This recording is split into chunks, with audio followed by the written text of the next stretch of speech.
Hi friends, நம்ம விஜய் மல்லி ஸ்டோரியில் வந்துட்டு டோட்டலாக மல்லி பொசுங்க போகணும் அப்படிங்கறதுக்காக தான் வந்துட்டு இந்த விஷயங்கள் எல்லாமே பண்ணிட்டு இருக்காரு கதிரேஷன் அப்படின்னு சொல்லலாம். ஏன்னா வந்து மெயினாக விஜயை பழி வாங்கணும் அப்படிங்கிற விஷயம் தான் பண்ணிட்டு இருக்காரு. ஆனால் மல்லிக்கு இது பயங்கர வலியாக இருக்கும். ஏன்னா வந்து இப்போதான் வந்து அவங்க பிரிஞ்சு வந்தாலும் வந்துட்டு நல்லபடியாக இருக்காங்க, சொத்து சுகம் இல்லாட்டாலும் பரவாயில்ல, நிம்மதியாக இருக்காங்க அப்படின்னு சொல்லலாம். ஸோ அந்த நிலமையில வித்தின் 2 days வந்துட்டு அவங்களுக்கு கல்யாண நாள் வருதுன்னு சொல்லிட்டு அன்னபூர்ணி அம்மாவும் வந்து விஜய் கிட்ட சொல்லிட்டு இருக்காரு. ஸோ முதல்ல வந்துட்டு பார்த்தீங்கன்னா இவர் என்ன சொல்லுவார், எது சொல்வாருன்னு பயந்துட்டு இருந்த மல்லிக்கு சந்தோஷம் கொடுக்குற மாதிரி ஒரு வார்த்தை சொல்றாரு. இத்தனை நாள் வந்து மல்லியை வந்து நான் நிறைய கஷ்டப்படுத்திட்டேன், இன்னியால் அவர் நல்லா இருக்கணும், அவர் மனசுக்கு எது சந்தோஷம் படுதோ அதை நான் கண்டிப்பா பண்ணுவேன் அப்படின்றாங்க.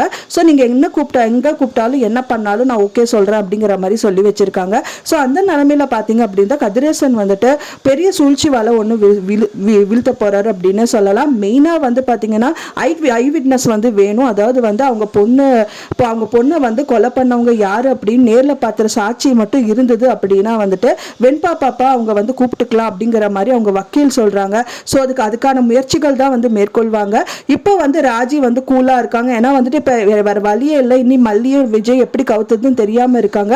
ஏன்னா அவங்க எடுத்த பிளான் எல்லாமே சொதப்பிருச்சு அப்படின்னே சொல்லலாம். அவங்க வீட்டை விட்டு துரத்துறதுக்கு பிளான் பண்ணாங்க, அது முடியாம போயிடுச்சு. ஸோ அதுக்கு வந்து ஒரு நல்ல பிளானா வந்துட்டு கதிரேசன் கொடுக்குறாரு அப்படிங்கிற மாதிரி தான் எபிசோட்ஸ் வந்து போயிட்டு இருக்கு அப்படின்னே சொல்லலாம். மெயினா நேர்ல பார்த்ததுக்கான சாட்சி வேணும் அப்படிங்கிறதுனால இப்போ ராஜியும் அண்ட் கதிரேசனும் வந்து கூட்டு சேர்ந்துருவாங்க அப்படின்னு தான் எதிர்பார்க்கப்படுது. ஒன்ஸ் இவங்க 2 பேரும் சேர்ந்துட்டாங்க அப்படின்னா இனி நிறைய பிளான் பண்ணி அவங்கள வந்து கவுத்தணும் தான் பண்ணுவாங்க அப்படின்னு தான் எதிர்பார்க்கப்படுது. நீங்க என்ன நினைக்கிறீங்க அப்படின்னு சொல்லிட்டு உங்களோட கருத்துக்களை மறக்காம எனக்கு கமெண்ட்ல ஷேர் பண்ணுங்க. நான் சொன்ன இந்த தகவல் உங்களுக்கு பிடிச்சிருக்கும் நினைக்கிறேன் ஃப்ரெண்ட்ஸ். பிடிச்சிருந்தா மறக்காம லைக் பண்ணுங்க, ஷேர் பண்ணுங்க, கமெண்ட் பண்ணுங்க, சப்ஸ்கிரைப் பண்ணுங்க. மேலும் இன்னொரு மல்லி சீரியல் அப்டேட்டோட நெக்ஸ்ட் மீட் பண்றேன். தேங்க்ஸ் ஃபார் வாட்சிங் மை வீடியோ ஃப்ரெண்ட்ஸ். நெக்ஸ்ட் வீடியோல பார்க்கலாம்.